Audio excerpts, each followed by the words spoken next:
Hello there, welcome back to Language Professoro. We are going to be looking at personification, another of our literary devices. What is personification? Now, the word itself sort of gives you a clue as to what it's all about. We see the word person being included in the word, and so we want to match personification to the fact that what it does is it gives personifying or it gives human attributes to something that is typically not human. All right?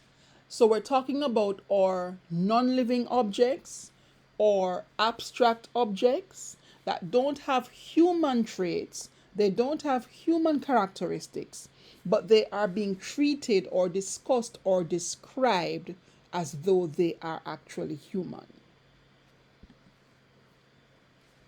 Some things that you want to keep in mind with regards to how you use personification in a sentence is you want to actually get a closer connection to the thing that you're describing. Well, how should I put it? In literature, the purpose of personification that the author brings out is for you, the reader, to become a little bit more connected with whatever is being described. So you have more of an affinity with it, you have more of a relationship with it, though it may not be something human. Another thing that you want to think about is the fact that personification cannot be used, should not be used in professional writing. It is more in the narrative sense, in your poems, possibly, in plays, and definitely in your prose, in your stories, that you'd want to use personification. And you also want to make sure that personification, when it is being used, that it actually makes some sense. You only use it if it is necessary. You don't want to overuse it, and as a result, you actually limit or minimize the effect, the impact that it has. So you want to be sure that you're choosing the right verbs, the right adjectives to describe what you want to convey. You want to ensure that the character of the inanimate object that you have crafted is such that if you use this sort of personification, it is very impactful and very effective. Let's take a look at a few examples from literature, especially. In her poem, Emily Dickinson, Because I Could Not Stop for Death, she writes this: Because I could not stop for death, he kindly stopped for me. The carriage held but just ourselves and immortality. Now, what is being personified here is death. Death becomes a person traveling in a carriage with another traveler named immortality. Now, death and immortality are abstract. They are not physical people, physical entities that you can engage with. And so death takes on a whole persona as if it is something that is traveling along and it stops and picks up a passenger.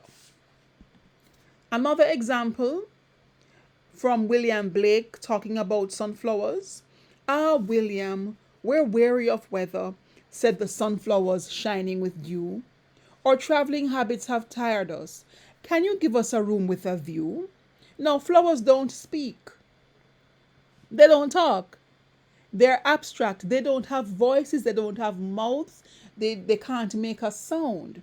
But in the poem, the flowers are given a voice. They're given dialogue.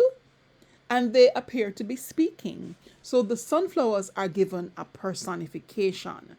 They're given an air of characterization, that they're actually people traveling along and talking to the writer of the poem. Another example, in the play A Midsummer's Night Dream by Shakespeare, we're looking at how the moon takes on a whole persona. The moon, methinks, looks with a watery eye, and when she weeps, weeps every little flower, lamenting some enforced chastity. Now, the moon, that thing that we see up in the night sky, it does not have eyes, so it cannot cry. It does not have emotions, so it should not feel sad. But the moon is given a persona, as if it is an actual person with an eye, a person with feelings that is actually crying. No, after we've gone through all of that, it's time for you to do the work. So we're going to take a look at some sentences and we're going to identify the personification. I want you to identify the non-living entity and the characteristic, the personified characteristic trait that it has been given. Let's take a look. The sun kissed me while I was clicking a picture.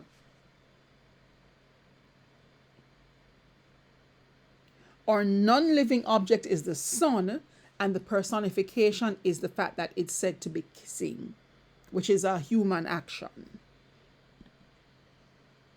The flowers danced to the wind.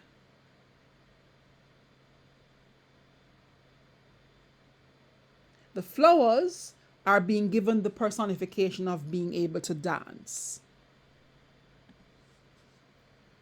My clothes stood so erect, as if someone had ordered them to stay in attention as soon as I had ironed them.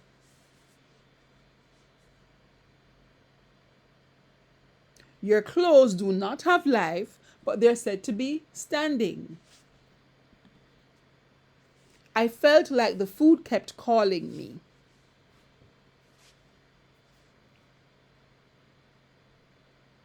Food does not have a voice, so it cannot call, but here it's being given a voice to be calling out to us.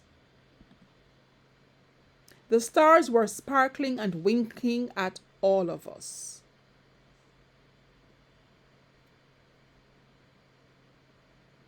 Whereas I can see the stars sparkling, the winking is a human characteristic. So the stars are said to be winking. There's your personification. That's it in a nutshell. Personification, super easy. Non-living objects being given living characteristics. Happy reading.